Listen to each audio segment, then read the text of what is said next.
தோழமை சொந்தங்களுக்கு பணிவான வணக்கங்கள். அன்புடன் கேவிஎஸ்.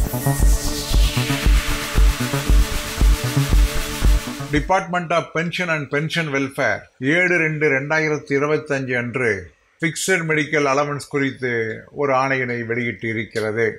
ஏற்கனவே 6/12/2023 வெளிவந்திருக்கக்கூடிய அந்த ஆணை என்பது என்பிஎஸ் சந்தாதாரராக இருந்து பணி ஓய்வு பெற்றவர்களுக்கு சிஜிஹெச்எஸ்னுடைய ஏரியாக்களிலே வசிக்காமல் வெளியே இருந்தால், சிஜிஹெச்எஸ் ஃபெசிலிட்டியை அவர்கள் அனுபவிக்காமல் இருந்தால் அவர்களுக்கு இந்த எஃப்எம்ஏ என்பதை கொடுக்கலாம் என்கின்ற ஆணையானது வெளியிடப்பட்டது.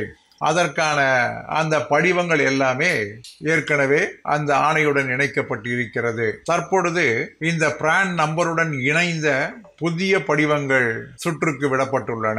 அதே போன்று ஒவ்வொரு வருடமும் அவருடைய லைஃப் சர்டிபிகேட் என்பது ஓய்வூதியர்கள் தர வேண்டிய ஒரு அவசியம் இருப்பதால் டிசம்பர் மாதத்தில் இருந்து இந்த திட்டமானது கண்டிப்பாக அவர்கள் லைஃப் சர்டிபிகேட் தர வேண்டும் என்று இருப்பதால் அதற்கான புதிய படிவம் என்பது தற்பொழுது நிர்ணயம் செய்யப்பட்டு இருக்கிறது. இந்த புதிய படிவமானது தற்பொழுது சுற்றுக்கு வெளியிடப்பட்டு இருக்கிறது. இந்த படிவத்திலே உடனடியாக விண்ணப்பம் செய்திட வேண்டும் என்று அறிவுறுத்தப்பட்டு இருக்கிறது. யாருக்கெல்லாம் இந்த எலிஜிபிலிட்டி இருக்கிறது, இந்த ஃபிக்ஸட் மெடிக்கல் அலவன்ஸ் பெற முடியும் என்றால், என்பிஎஸ் கீழாக இருந்து ஓய்வு பெற்றவர்கள், சிஜிஹெச்எஸ் ஃபெசிலிட்டியை அனுபவிக்காதவர்கள், அவுட் சைட் சிஜிஹெச்எஸ் ஏரியாவிலே வசிக்காமல் வெளியே உள்ளவர்கள், அவர்களுக்கு எந்த விதமான சிஜிஹெச்எஸ் ஃபெசிலிட்டியும் அனுபவிப்பதற்கான வாய்ப்பு இல்லாதவர்கள், அதே போன்று இது போன்று உள்ளவர்களுக்கு 1000 ரூபாய் மாதத்திற்கு என்கின்ற அடிப்படையிலே 3 மாதத்திற்கு ஒரு முறை அவர்களுக்கு வழங்கப்படும் என்பதுதான் 6/12/2023 ஆணையிலே சொல்லப்பட்டிருந்தது. தற்பொழுது இந்த புதிய படிவமானது N1 என்பது எஃப்எம்ஏ கிளைம் செய்வதற்கான படிவம், N2 என்பது நாமினேஷன், அதாவது அரியர்ஸ், எஃப்எம்ஏல அரியர்ஸ் இருந்தால் அவருடைய காலத்திற்கு பின்னால் யாருக்கு தர வேண்டும் என்பதற்கான நாமினேஷன், சர்வீஸ் புக்கிலே அவருடைய பணி ஓய்வு பெற்ற நாள் அல்லது அவர் இறந்ததை குறிப்பதற்கான சர்வீஸ் புக்கினுடைய விவரங்கள், அவருடைய குடும்ப விவரங்கள், அதற்கான சரியான ஒரு படிவம் என்பதும் இருக்கிறது. பேங்க் மூலமாக ஓய்வூதியம் பெற்றால் ஏதேனும் ஒரு ஓவர் பேமெண்ட் நிகழ்ந்திருந்தால் அதை திரும்பி தருவதாக ஒரு உத்தரவாதம், இவைகளுடன் அந்த புதிய படிவங்களை அவர்கள் சமர்ப்பித்திட வேண்டும் என்று இந்த ஆணையிலே சொல்லப்பட்டு இருக்கிறது. குடும்பத்திலே ஏதேனும் மாற்றங்கள் இருந்தால் அந்த குடும்ப உறுப்பினர்களுடைய மாற்றங்களுடைய விவரங்களும் அந்த ப்ரொஃபார்மாவுடன் இணைத்திட வேண்டும் என்று சொல்லியிருக்கின்றார்கள்.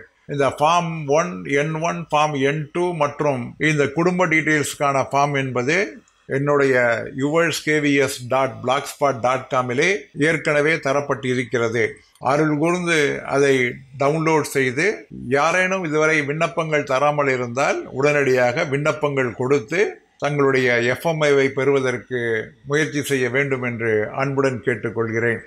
ஆனாலும் ஒரு குறை, இந்த ஓய்வூதியதாரர்களிலே ஓல்டு பென்ஷன் ஸ்கீம் என்றும் என்பிஎஸ் என்றும் இந்த எஃப்எம்ஏ வழங்குவதிலே கூட இந்த பாகுபாடு என்பது உள்ளபடியே மனதிற்கு சற்று வருத்தம் இருந்தாலும் கூட மாதம் பெறக்கூடிய அந்த எஃப்எம்ஏவை கூட 3 மாதத்திற்கு ஒரு முறை தான் இந்த என்பிஎஸ் என்று இருக்கக்கூடிய அந்த பாகுபாடு வேறுபாடை நினைத்தாலும் கூட 10 ஆண்டுகள் சேவை முடியாவிட்டால் அவர்களுக்கு இந்த எஃப்எம்ஏ கிடையாது, அதே போன்று சிஜிஹெச்எஸ்லே அவர்கள் சேர முடியாது என்பது ஒரு சரியான நிலைப்பாடாக இருக்கும் என தோணவில்லை.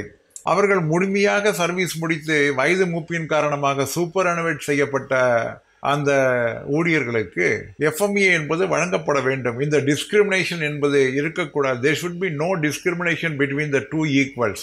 சமமாக இருக்கக்கூடிய இருவர் மத்தியிலே வேறுபாடு, பாகுபாடு என்பது இயற்கை நீதிக்கு முரணானதாகும் என்பதை நிச்சயமாக நம்முடைய ஜேசிஎம் ஸ்டாஃப் சைட் வலியுறுத்தி அனைவருக்கும் இந்த எஃப்எம்ஏ வழங்குவதற்கான ஏற்பாடினை செய்திட வேண்டும் என்பது என்னுடைய ஒரு தாழ்மையான வேண்டுகோள். என்ன நண்பர்களே, மீண்டும் சந்திப்போமா?